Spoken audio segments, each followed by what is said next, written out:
Think you could take her in a fight? What if she was a black belt in Brazilian Jiu-Jitsu? Let's find out. Can women truly compete with men in combat sports? If you're a man with a fragile ego, be warned, this video might hurt your feelings. Today we're diving into the age-old debate that sets YouTube comments ablaze. Can a woman hold her own in a fight against a man? We'll be looking at 3 different scenarios involving men and women with varying levels of training, assessing the matchup, and looking at an actual example to see who would come out on top. The 3 scenarios we'll be looking at are if both were untrained, if both were trained, and if only the woman was trained. Our discussion will largely be centered around what would happen when comparing average-sized men versus average-sized women, as this is the most likely and realistic scenario. Let's jump into the first scenario, no training. Imagine a situation where a man and a woman, neither of which has ever been trained, are thrown into an octagon. We're talking about everyday people right off the street with no fighting experience. Considering the average man versus the average woman, we need to acknowledge some physical realities. Factors like bone density, muscle mass, and testosterone play significant roles, giving men an inherent physical advantage. Let's look at some stats to understand these differences better. According to data, the average adult man in the United States is about 5 foot 9 inches tall and weighs approximately 197 pounds. In contrast, the average adult woman is about 5 foot 4 inches tall and weighs around 170 pounds. This difference in height and weight contributes to significant disparities in physical capabilities. On average, men have about 26% more muscle mass than women, with their muscle mass being more concentrated in the upper body, which is crucial for striking and grappling. Men also have about 10 to 15% higher bone density, making their skeletons more robust and less prone to fractures. Additionally, men generally possess a higher percentage of fast-twitch muscle fibers. This is essential for explosive power and strength, key components in combat sports. Testosterone levels in men are significantly higher than in women, which influences muscle mass, bone density, and overall physical performance. Men have 10 to 20 times more testosterone than women on average, which plays a crucial role in their greater physical strength and muscle building capacity. Without any training, both participants will likely rely on instinctual responses, flailing limbs, brute force, and possibly some chaotic shoving. The man's greater muscle mass and overall physicality would give him an upper hand in this untrained chaos. It's like watching a toddler wrestle a teenager. The size and strength differences are just too much and too significant to ignore. Think of this as a test of raw strength. In the absence of technique, the stronger, heavier opponent, typically the man, holds a clear advantage. Most would bet on the man to come out on top in this scenario simply due to these physical factors. But remember, this scenario is just the beginning.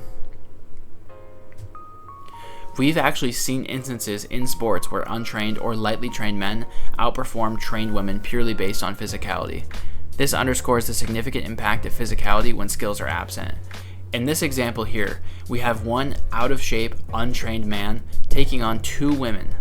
The man absolutely destroys them, overwhelming them with his sheer size and strength, leaving them with little ability to defend themselves. In this scenario, the man is definitely larger than normal, but he's also able to easily contend with 2 women at once with no issues. Now let's dive into a more familiar scenario you often encounter in jiu-jitsu gyms or online videos. 2 trained athletes, both equipped with a solid foundation of skills, taking each other on. It's not just about knowing the techniques. The real game changer is the time and effort each has invested in becoming more proficient on the mats. Jiu-Jitsu specifically is known for revolving around skill and technique, akin to navigating a strategic game like chess, where precision and moves trump sheer strength. In this particular situation, both the female and male practitioners grasp the intricacies of executing these techniques, utilizing leverage and strategic thinking to secure a competitive advantage. The amount of time trained here becomes a critical factor. Even with similar levels of training, an average guy will still have an advantage over the average woman. However, it's important to note that high-level women's jiu-jitsu athletes can still perform very well against trained men due to their exceptional skill and technique. The average time it takes to get a black belt in jiu-jitsu is around 10 years. A woman with a decade of training can easily dominate lower-level men. Adding striking to the mix, however, will heavily bias the advantage the man already has. Physical differences will become much more amplified in a striking situation, as well as negating some of the positions that are possible when grappling. In this situation, training becomes the equalizer. The trained woman can use her knowledge to counteract the physical advantages of the trained man. The gap between the two narrows, and the matchup becomes more dependent on the amount of training each side has received. This matchup is much less clear-cut than the last, but given the same amount of training, a man will still have an edge due to his physical advantages. However, the woman's skills can significantly bridge this gap, making the outcome much less predictable. Let's take a look at a real-life example. In this example, we can see two somewhat trained individuals taking each other on in a cage fight. While both athletes are definitely not high level by any stretch of the imagination, they've clearly done some level of training. This fight unfortunately ends poorly for the woman, as the guy is able to take control of the fight and get a finish, showcasing his superior physical advantages and how much they are able to aid in his fighting capability. Now let's take a look at what happens when the woman is trained, but the man is not. This is where we see the true power of combat sports training in action. A highly trained woman can leverage her skills to outstrike, control, and submit an untrained man. If you spent time in Jiu-Jitsu, you know the feeling of training with someone without experience, or with substantially less experience than you. It's like handling a child.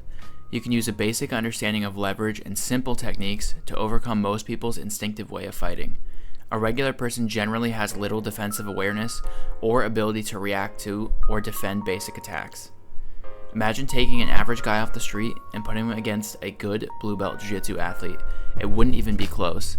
The blue belt would mop the floor with an average guy off the street, no questions asked. Those of you that train may even have had this experience yourself. This advantage extends to women as well, and they enjoy a substantial edge over an average guy off the street. The catch here is that women are likely to need a higher level of training to reach this same point, but they will certainly be able to get there. In a match where only one side understands how to use technique and leverage, it's not about overpowering, but rather using skill and knowledge to gain the upper hand. The average person won't understand how to avoid getting taken down, prevent their back from being taken, or defend against a choke. We can see various clips of trained women overcoming untrained guys who aren't expecting it to prove the point.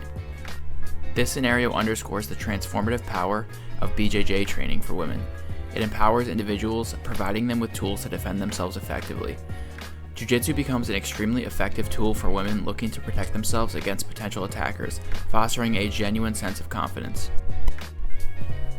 Introducing striking into the mix, as there would be in a real fight, definitely gives all men a puncher's chance, but they're still going to struggle to deal with a competent takedown attempt or submission attempt once the fight hits the floor. Now let's take a look at a real fight that illustrates this point. This fight even goes outside of our initial parameters, as the man is far larger than the average size, although you could argue his size also makes him out of shape. In this fight, he uses his size and strength advantage initially to almost finish the fight. After she's able to collect herself, she's able to knock him down and make him tap from strikes. Here we can see the power of being well trained on full display. It can allow a smaller and weaker opponent a chance to overcome a larger and stronger opponent. It's crucial to note that all of these scenarios assume we're dealing with an average man and an average woman in terms of size and strength. If we tweak these scenarios by making the woman smaller and weaker, or the man bigger and stronger, the outcomes can dramatically shift. The more we shift the physical advantages towards men, the more of a training advantage women need to succeed, until it reaches a point where they can't overcome the physical advantages of a massive, super strong and athletic male opponent, with or without training. The reality, however, is that most men aren't Hercules, and if you're not training a combat sport, there's plenty of women out there that can kick your ass. Another layer to consider is the psychological aspect of combat sports. Confidence and mental toughness play crucial roles. Women who train extensively in BJJ or other martial arts often develop a strong sense of self-assurance and resilience. This mental edge can be a game changer in both competitive and self-defense situations. So, can women truly compete with men in combat sports? The answer is definitely nuanced. Physical advantages are real, but training and technique can definitely bridge many gaps. Combat sports training like BJJ empowers women, giving them tools to defend themselves effectively. If it came down to a fight between a regular dude with no training and a woman with a decade of training under her belt, I'm definitely putting my money on the woman. What do you think? Who would you put your money on? Can women really stand toe-to-toe with men in a fight? Drop your thoughts in the comments below, and don't forget to like, share, and subscribe for more videos like this. Until next time, keep rolling and stay safe.